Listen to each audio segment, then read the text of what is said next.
Welcome back to Teshkid Effects for another Luna price update. And before I get into the video, make sure you hit the like, subscribe and notification bell.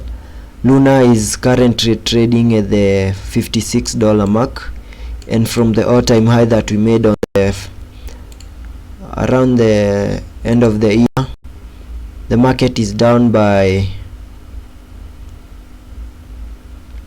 43%.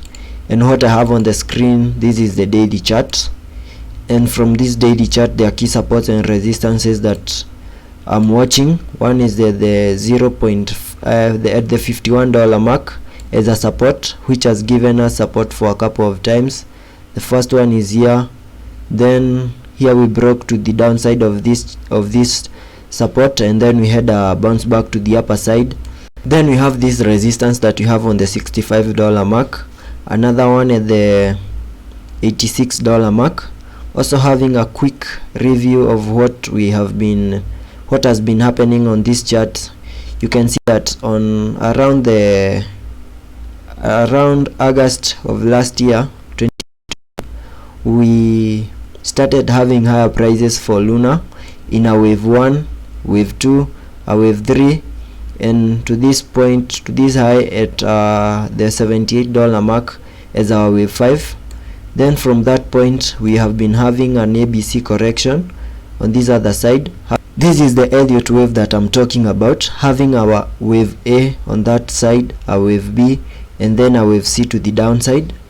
And also you can see that in this wave ABC we have another Elliott wave pattern that is over here, having my wave 1 to the downside to that point, a wave 2, a wave 3, and then a wave 4.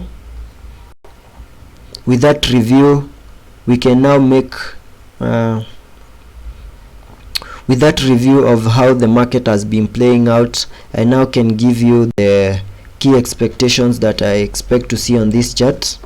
And the first one is that from the current price we can continue having higher prices for Luna and maybe touch this resistance that we have on the $64 mark, and even go past that. That is in case Bitcoin is also in a pump, because if we have a sell-off for Bitcoin, that case scenario won't be possible. And also note that if that key scenario plays out and we continue having higher prices to the upper side, that will be invalidating our wave 4, because the wave 4 cannot go past the wave 1 that you have over here, so it cannot go past this point. So we need to try and keep it lower than the $62 mark. So our wave 4 needs not to go past that for the Elliott wave pattern to be valid. Also basing it on the fact that we have a basing it on the Elliott wave prediction.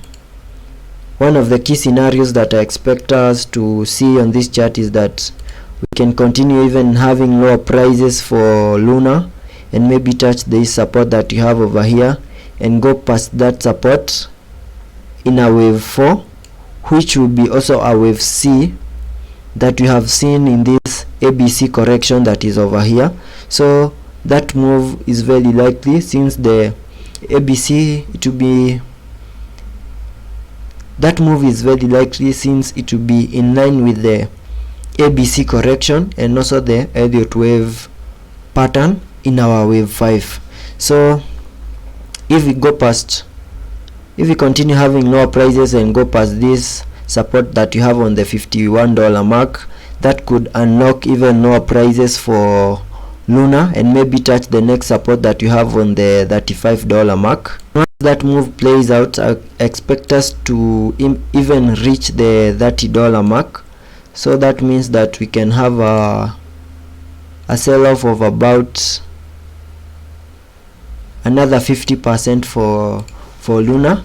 And once that happens, that will be very good for us to continue having a pump to the upper side and maybe reach an all-time high. So if this key move plays out and we have maybe a $30 Luna, it's very possible for us to break all these resistances that we have over here and even reach an all-time high. So those are the key moves that I expect to see, basing it on the Elliott wave. And whatever I've said is not financial advice, so don't buy, hold, or sell any crypto without doing your own research and analysis. And make sure that you subscribe to the channel so that I can keep you updated. That's all.